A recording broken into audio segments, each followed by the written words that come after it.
Let's talk about my preferences, what gets my juices flowing, what makes me tick. What I'm looking for and what I really like is more of a balanced sound signature with a slight bass boost. I like my bass, but I like my bass tight, I like it fast, I like it to hit hard and have some slam. I do not like that extra big bass shelf boost that's sub-bass driven, where the lower bass is scooped out. I think it's really important to have that information down there to make instrumental like piano, guitar, cello sound correct. But also I like the bass fast enough, speedy enough to make kick drums sound great. When it comes to the rest of the mids, I prefer an overall maybe slightly warm tilt. I'm not a big fan of overly analytical, too dry a tuning. I'd rather have something a bit more musical. When we start to climb up into the ear gain region, make that pinna gain not so steep, but give some energy to some body into the mids. Again, making vocals sound correct, making instrumentals sound correct. I'm a big fan of timbre and tonality when it comes to instrumental as well. It has to sound correct to my ears. That 5K area also, I'm a bit sensitive to it. If there's too much information up there, I get fatigue, I get ringing in my ears, and it just doesn't let me play it longer and, more importantly, louder, because I do like my tunes louder. When it comes to the rest of the frequencies up top, I do like an extended treble, but not a peak above the pinna rise. Keep it extended, keep it detailed, but don't put too much energy up there for treble sensitive people like myself.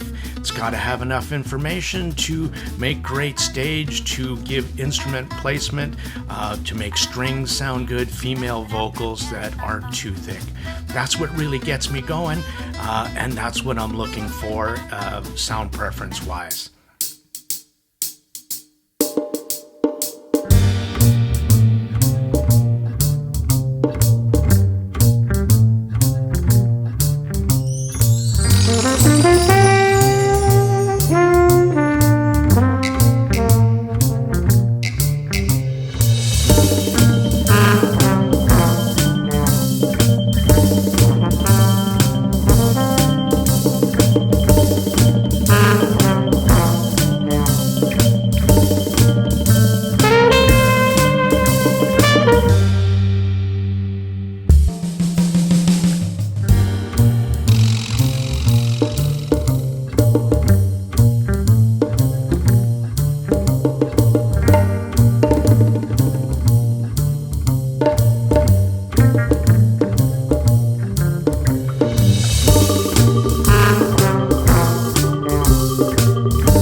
Hello.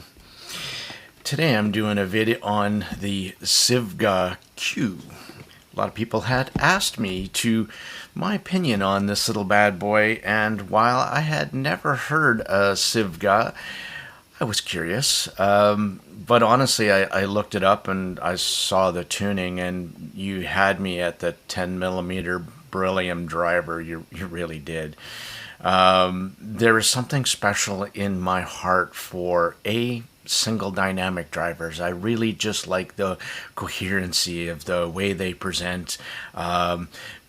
the Beryllium drivers for me are one of the best sounding. They have this, I'm generalizing here, they have a uniqueness of a speedy driver and a very nice tonality of the sound signature, and indeed this is the case. So looking it up, this was my kind of tuning. That non-harmonish, non-sub bass boosted, scooped out lower bass. It's, for me, that's, I do appreciate some other tunings. I have some of those tunings that work really well for me, and I really love them. But this is what gets me going, and big smiles are going to happen if it's done this way and done correctly. And let's talk about this cue. Let's cue this cue up, shall we? Gorgeous. Gorgeous maple hardwood faceplates. They say from North America, but I'm probably saying it's coming from the Great White North up here in Canada, because we make solid things like that. Canoes, igloos, you know, that kind of stuff. Okay, the igloos are not made from wood. And I don't start any rumors, and you'll be like thinking we're all a bunch of Icelandic hicks or something. So, the finish is also really nice. It's kind of got a satin finish that is unique, and it really blends well into the colorway of the top plates. It's kind of like a satin titanium finish. Really quite pretty. Nozzles are stainless steel, and not too big, which is nice. And I can see some kind of filter system and a grill on top of that. Here I'm using Osla crystal tips. The shell shape allows me to get a very good insertion depth. Here's their 3.5 2-core SPC stunning cable. Yeah, with, again, and I'm attention to detailer. I really am. An L and an L, right, left on both of the cables. And then even on the plug itself, it says SIVGA on there too. So again, attention to details, really like it. I pay attention to those because if you sweat the small details, it means that you've taken care of the big stuff. And the big stuff for this is the tuning and the sound. So the zinc alloy shells, I'm going to talk about that further into this. They have a bit of heft. They have a little bit of weight to them. Not too much, not too heavy.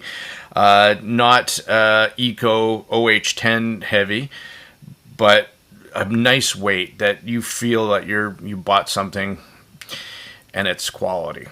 So I really do love this cable a lot. 3.5 only. It is forgiven. Not a problem there.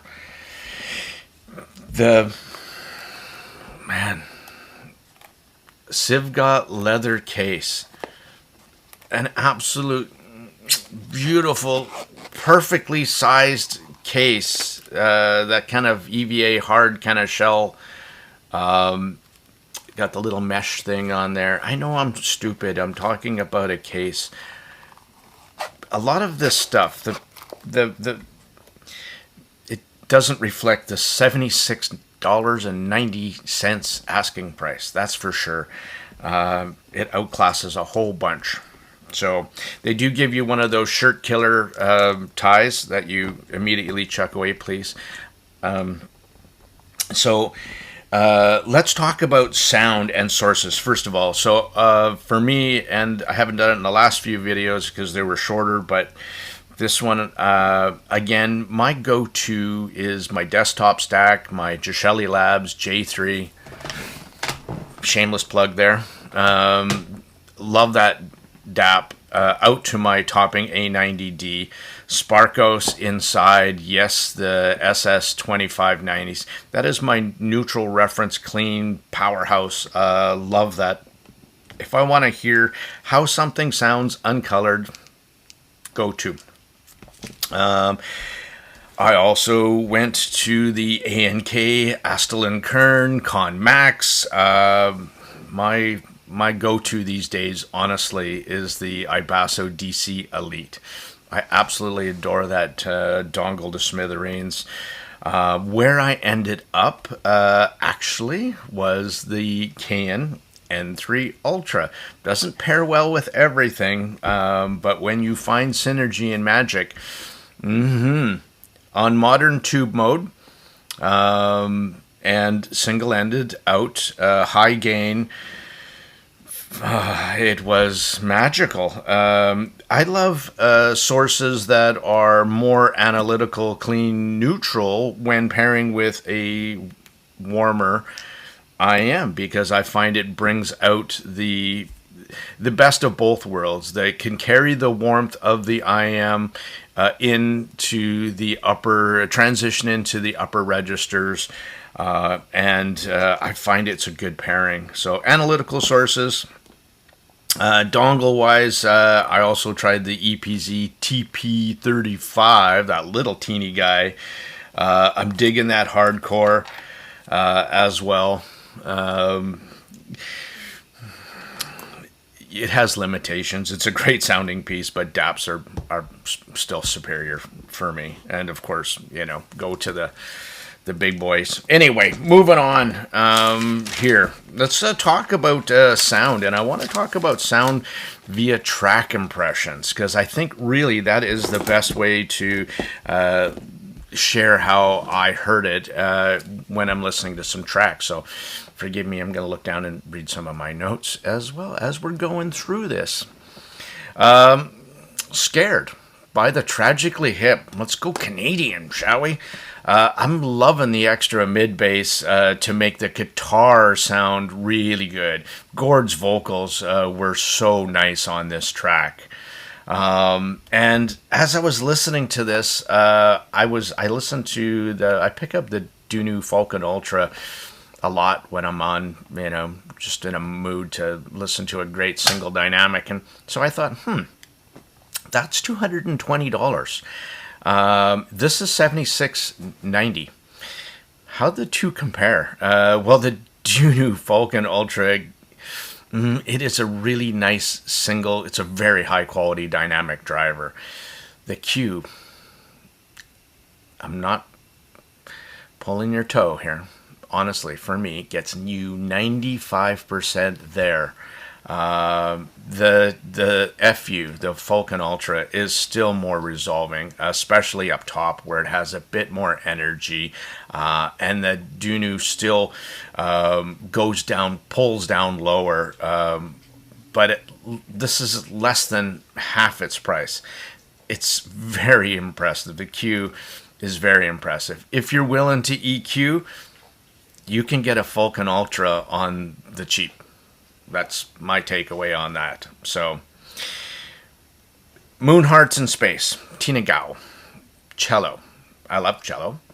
Cello loves me. Sounds great on this set. It has a depth and a realism that doesn't reflect in the Q's price, that's for sure. Wonder Woman by John Legend, male vocals, sound wonderful on this set. I mean, that it's tuned, and the energy that it has down below has enough depth, weight, and huskiness to make male vocals sound not just natural, but very good, spot on, right?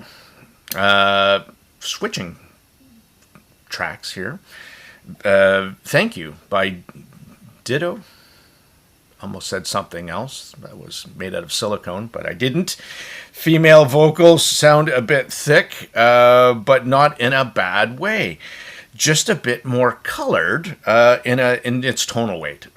For me, I prefer this over thin and dry, so it worked in my favor, that's for sure. But not enough to over thicken vocals to mess them up in female vocals, and that's really important for me, tonality wise. If it gets to be too much, then it's a no-go. No issues here. Okay, let me try to pronounce this one. Ni Pokansas Melosi by Hani Arani and Dobrawa Krocher. I apologize if I mess that up. Piano, cello, all sound perfectly weighted and simply musical. I could listen to the cue and this kind of music all day and simply drift away. And that's how it made me feel. Blue Train by Poncho Sanchez. If you're not familiar with him, he is a phenomenal jazz artist. Get to know Poncho. He sells drums. He sells his own drums, and it has a signature sound. And I think those denser shells do play a part in the overall tuning. Just like different materials people use for speaker cabinets, the zinc alloy shells add a measure of tonal weight and depth to the lower bass and overall to the music. And I've said this before in a couple IMs, it was an observation, and I think it follows through and is true in this case as well. The funny thing is, reading through their promotional materials I read later, is that they also picked that up as well. So it's something that they're aware of and a conscious decision to do what they did. So yeah, I think it definitely worked in this case as well. In this track, Poncho's signature drums sound spot on. They really did, as did the clarinet. And all the instrumentals really come through in a very natural way. I do like, and I'll talk more about the bass and the bass weight further on in some tracks here. Let's do some LSD. Labyrinth, Sia Diplo singing It's Time. Now, I use this track because it's sometimes difficult to pick up the layering of the different vocal, especially one that has different depths. One be a baritone, one be a...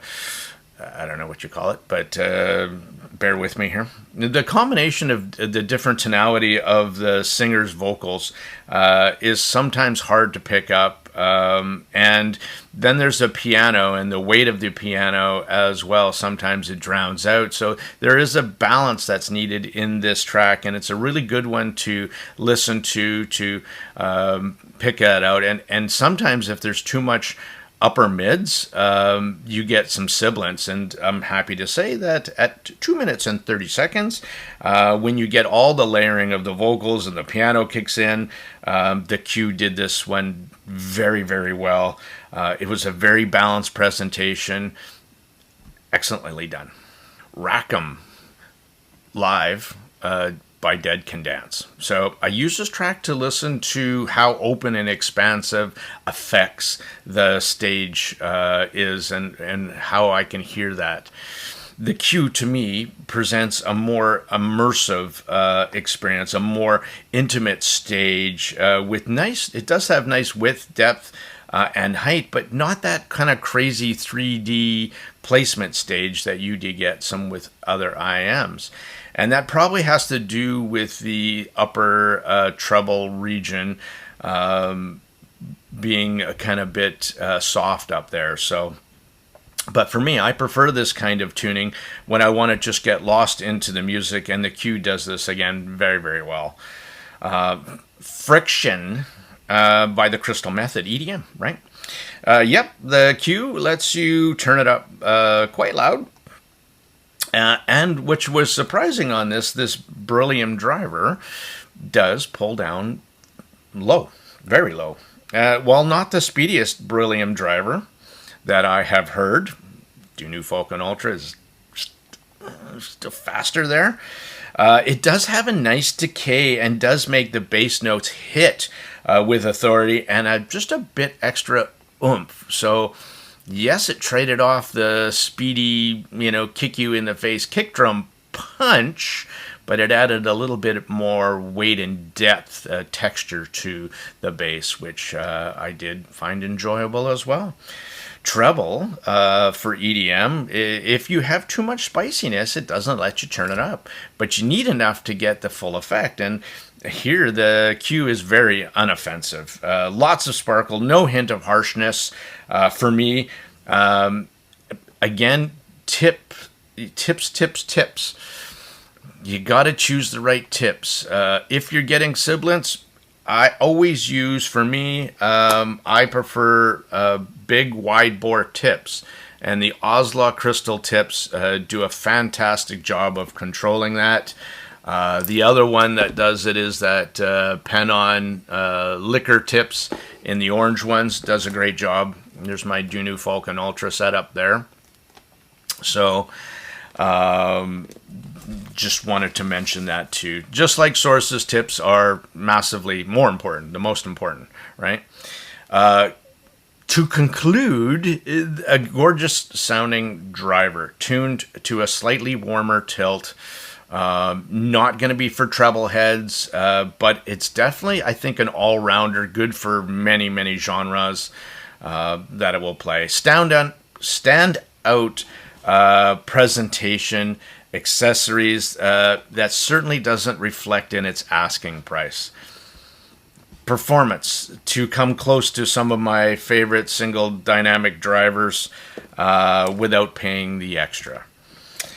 Great textured berry bass, nicely balanced mid bass, lower bass to add in some nice note weight and some warmth without thickening up too much of the upper mids. While I would have liked a bit more lower treble and extension to give string instruments a bit more air and details, this is a chill set, and it trades off the chill factor for technical details. So if you're a technical detail beast lover, then this one is probably not for you.